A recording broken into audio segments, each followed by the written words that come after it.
The Shepherd did not destroy the Kreth fleet in a display of precision that defied understanding. It reached out with energies that no sensor could properly measure and touched each vessel. Simultaneously, 117 warships went dark in the span of a single heartbeat. Weapons fell silent, engines died, and navigation systems locked into safe positions.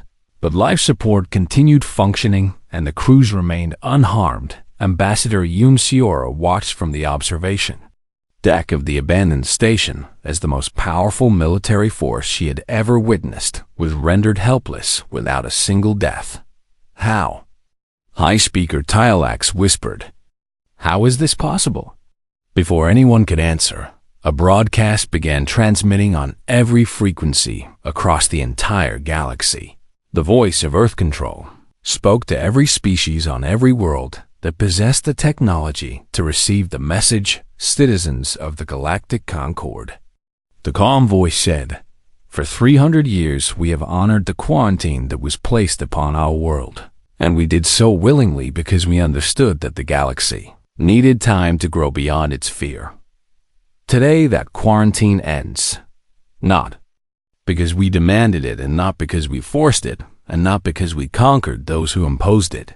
It ends because someone called for help and we answered. And that is what we have always been. And that is what we will always be. We are coming back into the light, and we come not as conquerors, but as neighbors, and not as rulers, but as partners, and not as a threat, but as a promise. The promise that no matter how dark the void becomes, there will always be a voice waiting to answer when you call. Earth Control will remain open, and we will respond to any distress signal from any species regardless of past conflicts. This is our gift to the galaxy that once tried to destroy us. Welcome to the future, and we have been waiting for you." The broadcast ended and silence fell across every bridge and every command center and every government chamber throughout known space. Kang Jinho found himself standing beside Coordinator Park as the convoy finally resumed its journey toward Concord space. "What happens now?" he asked. "Now we begin the work we have been preparing for." She replied, "Earth is already dispatching vessels to every sector of the galaxy." "Warships?" Park smiled, and the expression held centuries of patient hope.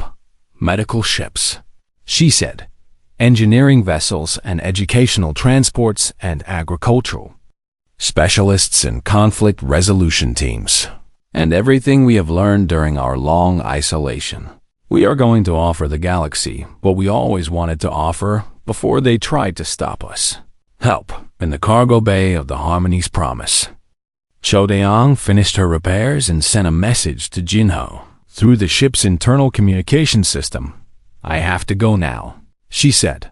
"My team is being assigned to a famine relief mission in the outer territories, and there are worlds that have been suffering for decades because no one had the resources to help them. Will I see you again?" Jinho asked. "Maybe," she replied. "The galaxy is big, but it is getting smaller every day, and besides, we are all connected now through the network that Earth Control maintains, and if you ever need to find me, just open the channel and ask." "I thought the channel was only for emergencies." Daeong laughed softly through the speaker. "Jinho, after 300 years of silence, do you really think we would limit ourselves to only hearing from people in trouble? We want to hear everything. We want to know about your celebrations and your discoveries and your art and your music and your stories. We want to be part of the galaxy again, and not just its protectors. We want to be your friends." Ambassador Yoon finally met Coordinator Park face-to-face in the station's central chamber as the convoy prepared to depart. The human woman looked younger in person than she had appeared on the communication screen, and Yoon realized that the weight she had seen in Park's eyes came from knowledge rather than age. "I need to ask you something," Yoon said. "I will answer if I can. Why do you not hate us? After everything the galaxy did to humanity, and after the attack, and the quarantine and 3 centuries of isolation, and why do you not hate us?" Park considered the question with The same calm patience that seemed to define everything about the humans Yoon had met. My grandmother was alive during the siege of Earth, she said finally. She was 12 years old when the combined fleet arrived, and she watched the sky burn with the weapons of 17 species, who had decided that her people did not deserve to exist. After the battle ended and after the enemy fled and after the offer of isolation was accepted, she asked her mother why they were not going to fight back. Her mother told her something that has guided our species ever since. She said that becoming the monster others see in you is the easiest thing in the world, and the hardest thing is proving them wrong. She said that hatred is a chain that binds you to the one you hate, and the only way to be truly free is to let go. She said that the galaxy would spend centuries afraid of what humanity might do, and the best revenge would be to spend those same centuries becoming everything they feared we would not be. So we did. We became healers and builders and teachers and protectors. We became the species that answers when someone calls for help. And now we will show the galaxy that they were afraid of the wrong thing all along. Yoon felt tears on her face for the second time in as many days. You gave us time to become what we needed to be, she said, echoing Park's words. How could we hate you for that? Park nodded once and then turned to leave. The convoy is ready to depart, she said. Earth Control will continue monitoring your journey until you reach Concord Space, and you are safe now. Coordinator Park. Yoon called out. The woman paused. Thank you, Yoon said, for answering when we called. Park smiled one last time. That is what neighbors do. 3 days later, the convoy arrived at Concord Station, and Ambassador Yoon began the most important report of her career. She wrote about the attack and the desperate transmission and the human response. She wrote about the Shepherd and its terrible general power and the fleet that had been disabled without a single death. She wrote about Coordinator Park and Cho Daeong and the philosophy of mercy that had guided humanity through 3 centuries of darkness. And at the end of her report, she wrote a single recommendation: remove Earth from the quarantine list immediately and establish diplomatic relations with full recognition of their status as a sovereign system. Under the section labeled Threat Assessment, she wrote 2 words that would change the political landscape of the galaxy forever. They remember. But what she wrote next was what truly mattered. They remember what was done to them, and they remember the fear and the violence and the attempt to erase their entire species from existence. And they have chosen forgiveness. That is not the action of a threat. That is the action of a friend waiting to be welcomed home. 1 month after the convoy's return, a human ship arrived at Concord Station. It was small and unassuming, and it carried no weapons. Instead, it carried teachers and doctors and engineers and artists, and musicians and writers and scientists and philosophers. It carried 300 years of human development and human hope and human patience, finally released into the galaxy. And at its bow, in letters that glowed with soft light, was written a single phrase in every language known to the Concord: we came to help. The quarantine was over. The silence had lifted and humanity had finally come home. Not as conquerors, not as rulers, not as the monsters the galaxy had feared, but as neighbors, ready to lend a hand to anyone who needed one. That had always been the truth of humanity. It just took the galaxy 300 years to understand it. The convoy made an emergency stop at a dead station drifting in the void between systems.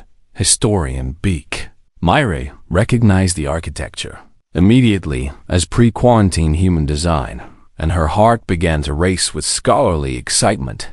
This station was abandoned 300 years ago, she told Ambassador Yoon. It was one of the furthest human outposts before the isolation began. Is it safe to explore? Yoon asked. The human escorts have already cleared it. Coordinator Park's voice came through the communication system. We detected structural damage that requires repair before you can continue your journey, and the station's facilities can provide temporary shelter. Myray could barely contain her anticipation as she boarded the station, 3 centuries of untouched. Human history waited inside these walls, and she intended to learn everything she could. The archive chamber was exactly where she expected it to be, and the data crystals had survived the long years of abandonment with remarkable integrity. She began accessing records from the final days before the quarantine, and what she found painted a picture that the official histories had never revealed. The messages came from dozens of species, and they all carried the same desperate tone. "Please, slow down." The Velthary had written, "Your advancement threatens to destabilize the entire galactic order, and we cannot adapt quickly enough to keep pace. Your medical technology alone has cured diseases that have plagued our species for millennia." The Thornalley had pleaded, "If you share it freely, then our pharmaceutical corporations will collapse, and our economy will follow. Your energy systems could power every world in the galaxy indefinitely." The Kreth had warned, but such abundance would make war pointless, and our entire culture is built upon conquest and struggle. Myray sat back and stared at the messages with growing. Understanding humanity's crime had not been aggression or cruelty. Humanity's crime had been solving problems too quickly, every challenge that other species had struggled with for thousands of years. Humans had addressed in mere generations: disease and hunger and energy scarcity and conflict resolution. All of it had fallen before human ingenuity like grass before a fire. And the galaxy had looked at that trajectory and seen only one possible future. A future where humanity controlled everything simply by being better at everything. The attack had not been about hate. It had been about survival. Species that had taken millennia to crawl from their birth worlds to the stars had realized that humanity would surpass them all within a few more centuries, so they had tried to stop the future before it could arrive. They had failed, and humanity's response to that failure had been the most terrifying thing of all: forgiveness, mercy, patience. The galaxy had expected retribution and instead received understanding. That understanding had scared them even more than the weapons. Myray was still processing this revelation when the alarms began to sound. She rushed to the station's observation deck and found the convoy survivors gathered there in frightened silence through the transparent walls. She could see what had triggered the alert: a Kreth dreadnought hung in space like a metal mountain, and its weapons arrays stretched across kilometers of armored hull. Behind it came a fleet that darkened the sensors with its sheer numbers: 117 vessels. High Speaker Tyalax reported in a voice that had gone flat with despair. "The Kreth have committed their entire border fleet to this engagement. They are calling our bluff." Ambassador Yoon said, "They believe the escort cannot possibly stand against these numbers." Kang Jinho watched the human ships and noticed something strange. They were not moving into defensive formation. They were not preparing for battle at all. Instead, they simply held their positions as if the massive fleet approaching them was of no concern. Coordinator Park's voice came through every speaker in the station simultaneously. "Convoy personnel, please remain calm, and please move to the interior sections of the station, and what happens next may be disturbing to witness, but you are in no danger." "Coordinator," Tyalax demanded, "what are you planning to do?" "I am not planning anything," Park replied. "I have simply informed Earth Control of the situation, and they have decided that a different response is required."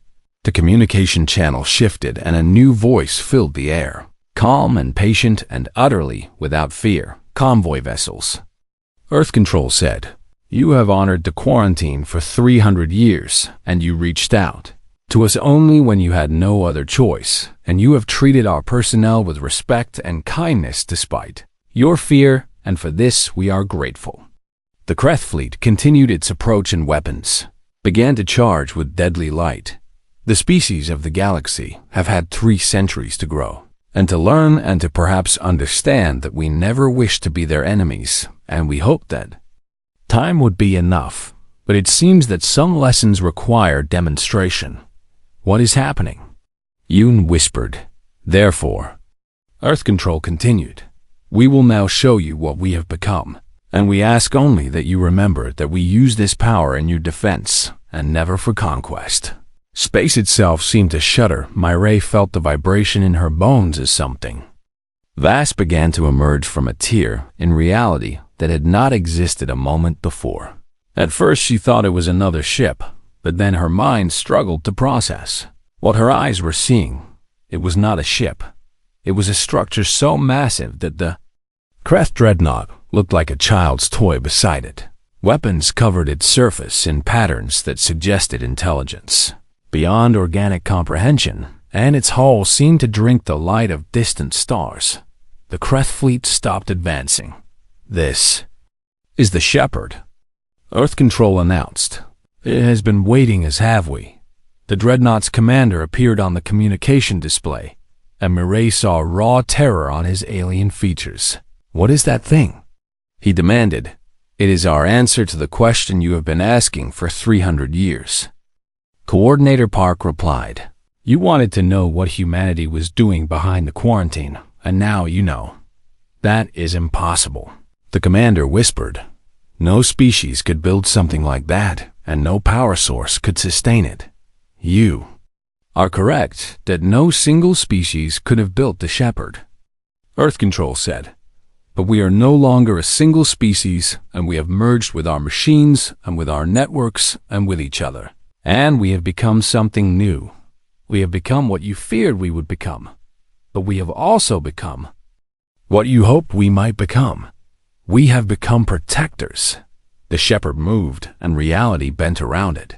Every sensor in the convoy registered impossible readings as the structure positioned itself between the human escorts and the Kreth fleet.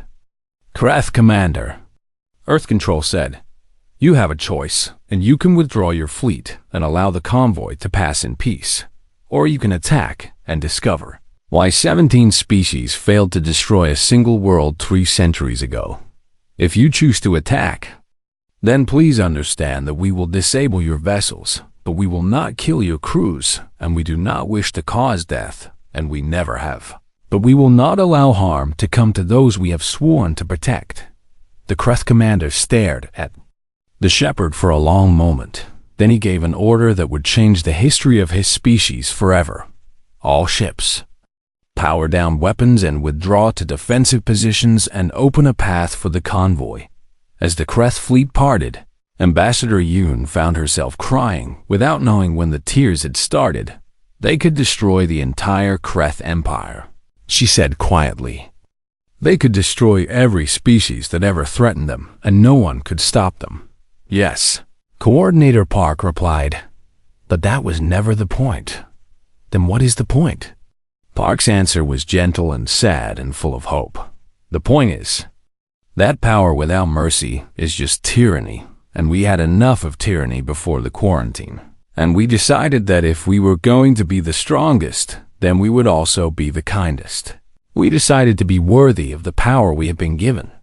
Shepherd held its position as the convoy passed through the gap in the Kreth formation and across the galaxy.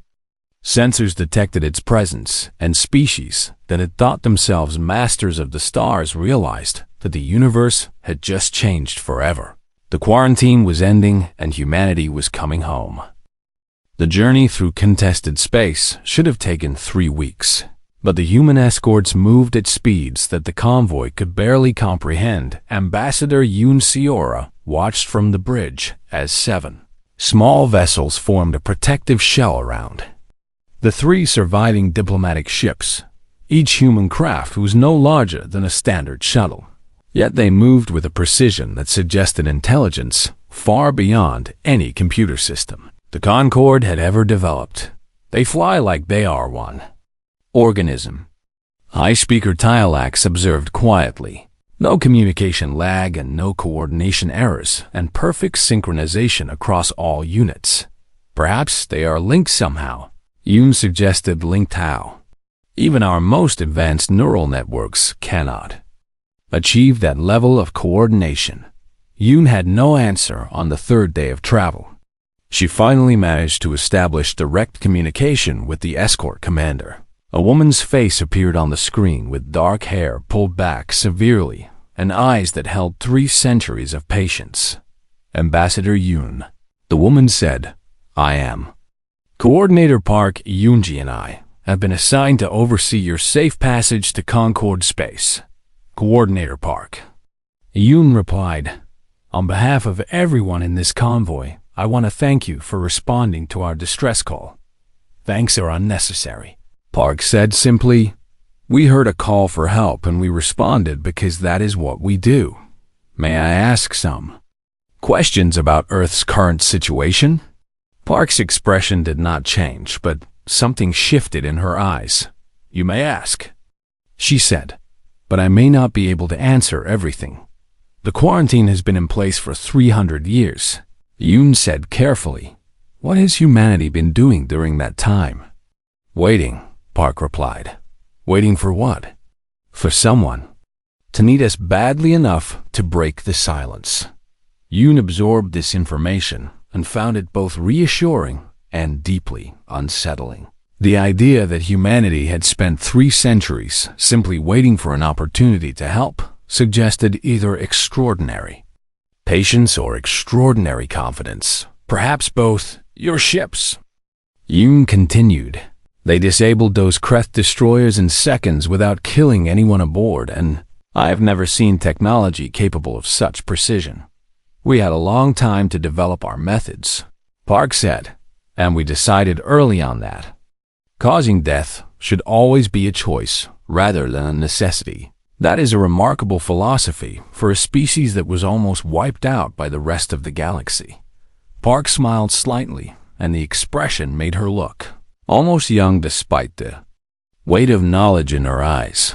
"We learned something during the attack on Earth," she said. "We learned that fear makes people do terrible things, but we also learned that we did not have to respond to fear with fear. So you chose mercy? We chose to become what we wished others would be," Park corrected gently. "We hoped that eventually the galaxy would see us as we truly are rather than as the monsters they imagined." The communication ended shortly after, and Yoon spent a long time thinking about what she had learned in the crew quarters. Kang Jinho had found an unexpected friendship.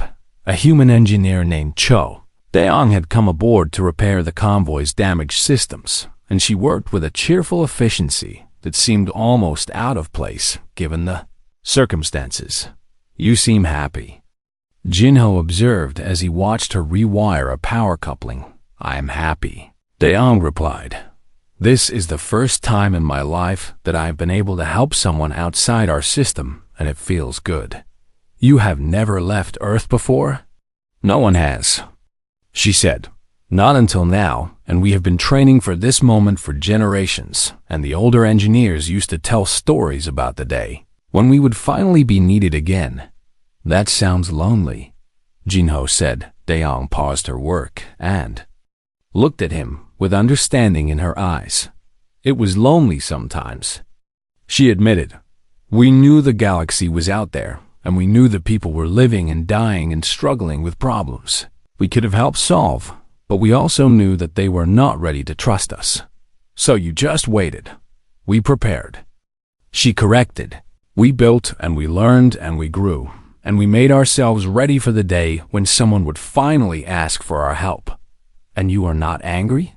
After everything the galaxy did to you?" Daeong laughed softly, and the sound was warm and genuine. "My grandmother used to say that anger is a fire that burns the one who holds it," she said. "We could have spent 300 years being angry, but what would that have accomplished? Instead, we spent 300 years becoming the people we wanted to be." She returned to her work, and Jinho watched her with new understanding. These humans were not the terrifying conquerors that the old stories described. They were simply people who had been given power and had chosen to use it for kindness on the 7th day. The convoy entered Kreth territory. Tylax watched the sensor display with growing dread as contact after contact appeared on the screen. 40 warships emerged from hiding places throughout the sector and formed a massive blockade directly in the convoy's path. The flagship alone was larger than all 3 convoy vessels combined, and its weapons arrays gleamed with deadly intent. "They have been waiting for us," Tylax said. "It appears so." Coordinator Park's voice came through the communication channel. "Please maintain your current course and speed. Coordinator, there are 40 warships ahead of us." Tylax replied, "Your escort consists of 7 vessels. I am aware of the numbers." "Then you understand that this is not a battle you can win." Park's response carried no fear and no uncertainty. "High Speaker Tylax, I'm going to open a channel to the Kreth commander, and I want you to listen carefully to what happens next." The communication display shifted to show the face of a Kreth warlord whose scarred features spoke of a lifetime of violence. "Human vessel." The warlord growled, "You are trespassing in Kreth space with our prey, and you will surrender them immediately or be destroyed." "Kreth commander," Park replied calmly, "Earth Control advises immediate withdrawal, and this is not a negotiation." The warlord laughed, a harsh sound full of contempt. "Earth Control? The quarantined world sends one woman in a tiny ship to give orders to the Kreth Empire? I am giving you an opportunity," Park said. "Take it, and if we refuse, then Earth Control will be forced to demonstrate why the quarantine was established in the first place." Something changed in the warlord's expression. Yoon watched as the contempt slowly drained from his scarred face and was replaced by something she had never expected to see.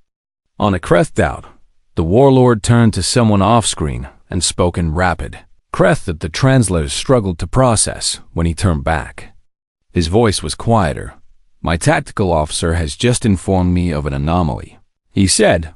"Our long-range sensors detect 7 vessels in your escort formation, but our targeting systems cannot achieve weapons lock on any of them." "That is correct," Park confirmed. Furthermore, the warlord continued with growing unease. "Our sensors are detecting energy signatures from your vessels that do not match any known power source in our database, and the readings suggest output levels that are, frankly, impossible." "Also correct." The warlord was silent for a long moment. Yoon could see him calculating, weighing his options, trying to understand what he was facing.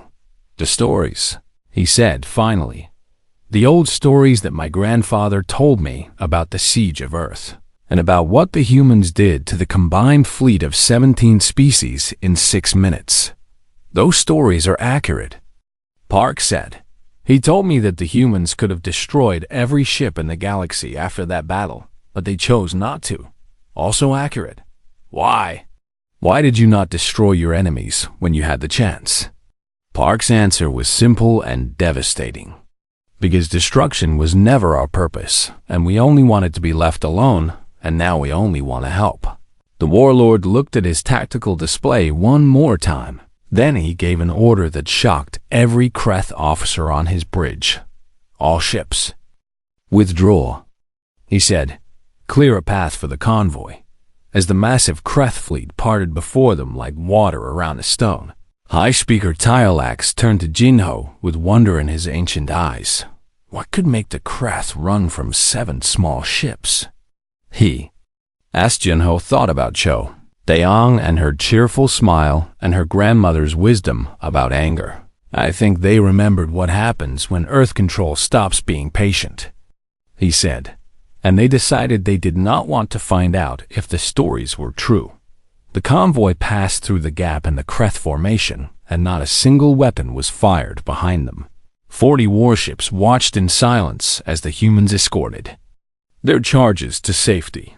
The galaxy was beginning to remember why it had been afraid, but perhaps more importantly, it was beginning to understand that fear had never been the right response. 4 hours felt like 4 centuries as the survivors waited in the damaged ships. Ambassador Yoon Seora had ordered all non-essential personnel to rest, but she knew that no one was sleeping. The knowledge that they had broken the oldest taboo in the galaxy sat heavy on every mind in the archive chamber of the Harmony's Promise. Historian Beek Myre worked with desperate intensity. She was 60 years old and had spent her entire career studying the pre-Concord era when the galaxy was a lawless expanse of competing species and brief alliances. Now she searched for something she had never dared to look for before: the truth about Earth. The classified files were buried deep in the ship's database and protected by encryption that should have been impossible to break. But the attack had damaged more than the hull, and somewhere in the chaos of failing systems, the security protocols had fractured. Myre found herself staring at documents that no civilian had seen in 300 years. She began to read, and what she learned changed everything she thought she knew about her own species. The unification. Wars had not been a human conflict, as the public records claimed. They had been something far more significant. 312 years ago, humanity had faced extinction. A coalition of 17 species had decided that humans were too dangerous to exist, and they had launched a coordinated assault on every human colony in the galaxy. Earth had been the final target. What happened next was recorded in the trembling words of a Velthari observer who had watched from a safe distance. The humans did not fight as we expected. The report read, "They did not meet our fleets with their own because they had no fleets remaining, and they did not negotiate because we had refused all communication, and they did not surrender because they knew we would accept nothing less than total elimination. Instead, they did something that our analysts still cannot explain. They built something. In the 3 days between our arrival in the Sol system and our assault on Earth itself, they built a defense network that covered their entire world. We attacked with 4,000 warships from 17 species, and the battle lasted 6 minutes. Not one of our weapons reached the planet.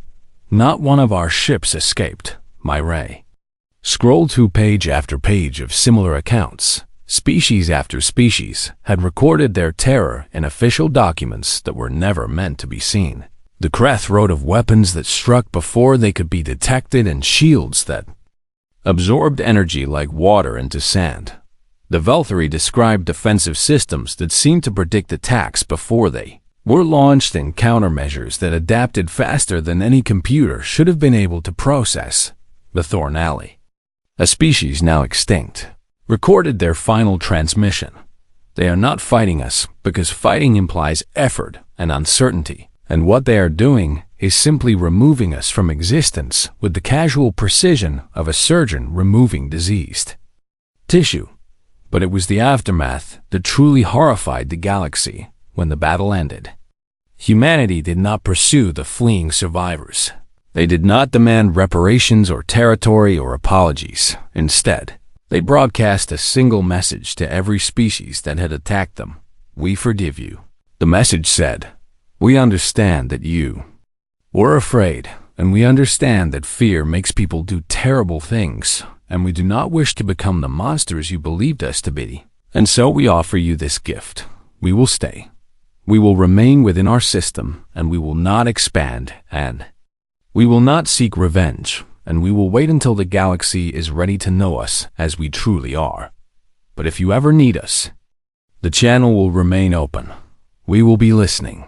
The founding species of the Concord had not quarantined Earth as a punishment. They had accepted humanity's offer because they were too afraid to do anything else. Myre sat back in her chair and felt tears running down her face, though she could not say whether they were tears of pride or sorrow. Her ancestors had possessed the power to destroy every species that had tried to murder them, and instead they had chosen mercy. They had chosen to wait 300 years of silence because humanity understood that the galaxy needed time to stop being afraid. An alarm cut through her thoughts, and she rushed back to the bridge. The Kreth had returned early. 3 destroyers dropped out of faster-than-light travel at the edge of sensor range and began moving toward the crippled convoy with predatory confidence. "They must have detected our transmission," High Speaker Tirelax said grimly. "They know we called for help, and they want to finish us before it arrives. How long until they reach weapons range?" Yoon asked. 7 minutes? And the human ships? Still 43 minutes away according to Earth Control's estimate. Yoon closed her eyes and tried to think of something. Anything that might save them. She had no weapons and no engines and no options. Then Kang Jin-ho shouted from his station. Contact! Single vessel dropping out of faster-than-light travel directly between us and the Kreth. On screen, Tirelax commanded. The image that appeared made no sense to anyone watching. It was a human ship. Clearly, with the distinctive design philosophy that humanity had developed before the quarantine. But it was small, impossibly small. A vessel no larger than a personal shuttle hung in the void between 3 Kreth destroyers and the defenseless convoy. That cannot be our rescue, Tirelax said. The small ship broadcast on all frequencies, and its message was heard by every being on every vessel in the area. Convoy ships. This is Shepard Unit 7, and please reduce all power to minimum levels and do not interfere with it. The following action. The Kreth commander responded with laughter that echoed across the communication channels. 1 ship? He snarled. You send 1 tiny ship against 3 destroyers? The humans have grown weak during their isolation? Shepard Unit 7 did not reply. The Kreth destroyers opened fire with everything they had, and the void lit up with enough destructive energy to crack a small moon. Yoon watched the small human ship and waited for it to die. It did not die. It did not dodge or evade or shield itself in any way that made sense. The weapon's fire simply reached the ship and stopped, not deflected, not absorbed in any visible way. Just stopped as if the universe itself had decided that those beams of death were no longer permitted to exist. Then the human ship moved. Yoon had seen Fa ships before, and she had watched combat footage of the most advanced military vessels in the Concorde. Nothing she had ever witnessed prepared her for what happened next. Shepard Unit 7 crossed the distance to the first destroyer in less than a heartbeat, and something happened that the sensors could not properly record. One moment the Kreth ship was whole, and the next moment it was dark and drifting with every system dead. The second destroyer tried to turn and run, but the human ship was already there, touching it almost gently, and then it too went silent. The third destroyer managed to fire its engines for perhaps 2 seconds before Shepard Unit 7 appeared beside it and ended its flight forever. 11 seconds. The entire engagement had lasted 11 seconds.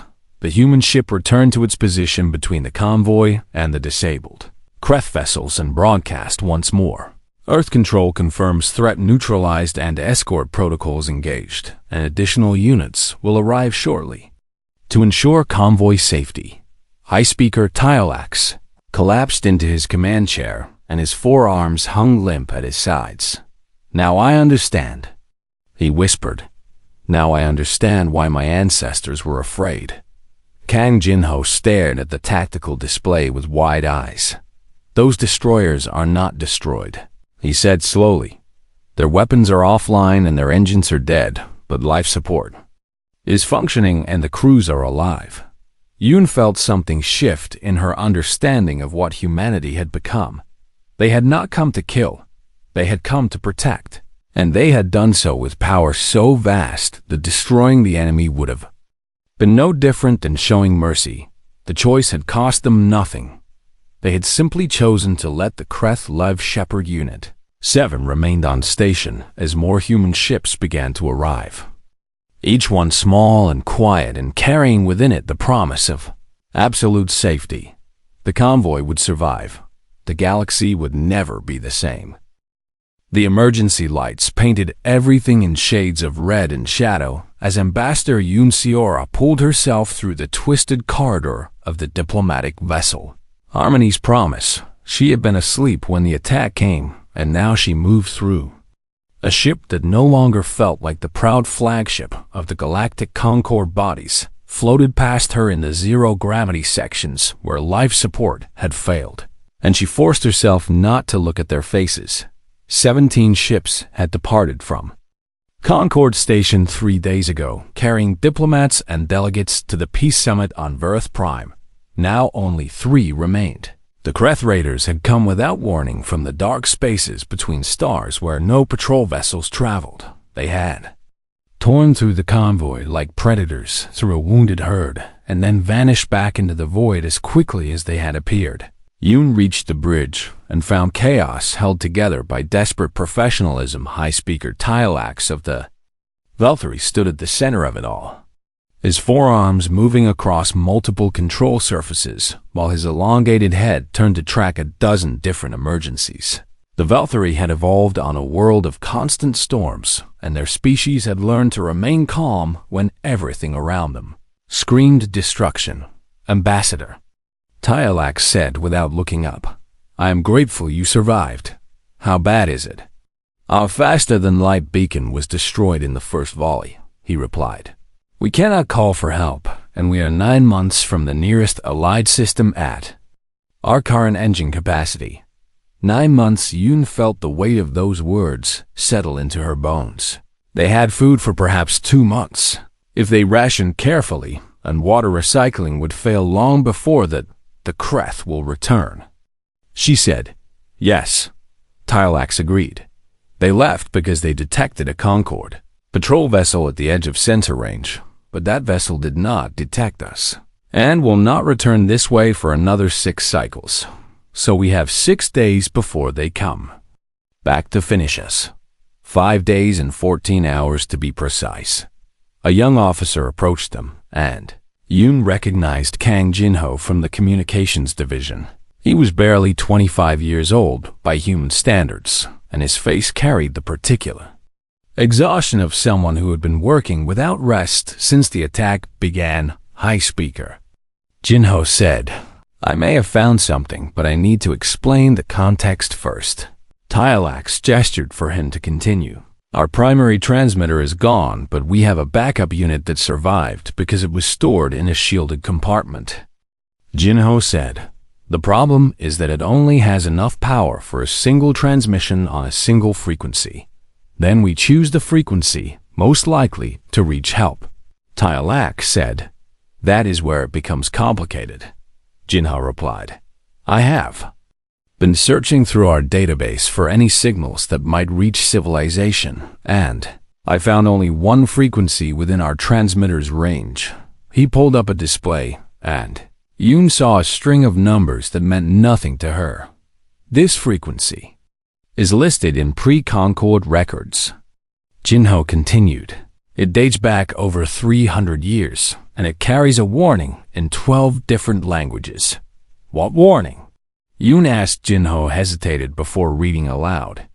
"Do not open this channel and do not respond to any transmission.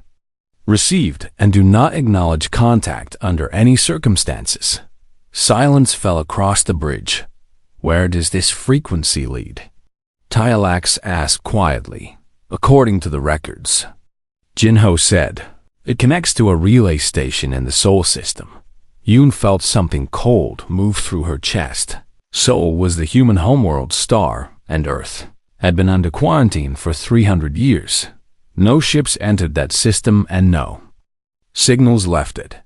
The Concord had placed automated warning buoys around the entire region, and every species in the galaxy knew that Earth was listed as contained in official records. "We cannot," Tylax said firmly. "High Speaker," Jinho pressed.